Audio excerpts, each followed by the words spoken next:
Ko'rinishidan oddiy narsa bo'lishi mumkin, lekin bu insonlarning aldanib qolishiga va ortiqcha asabiylashishiga sabab bo'lyapti. Bir voqeani aytib beraman. 2 kun oldin bir mijozim menga 12 Pro telefon olib keldi. Telefonni sotmoqchi ekanligini va sotishdan avval unga batareykasini bilintirmasdan almashtirib berishimni so'radi. Ya'ni shu chip orqali batareykani almashtirib berishimni so'radi. Bu chipning vazifasi yo'nkisni ko'targan holatda neizvestniy detal chiqarmasdan batareykani almashtirish uchun foydalaniladi.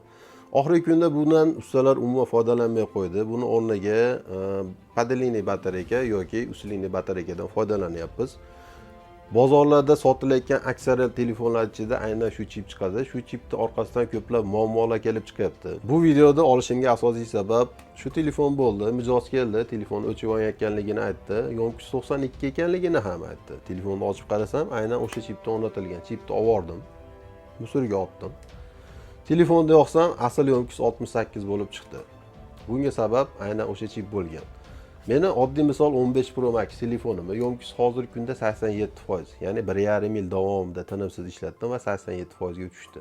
Bu 11 telefoni bo'lsa, chiqqaniga ancha yil bo'lgan bo'lsa, 90 dan baland yonkisini topish mumkindir, lekin ancha qiyin.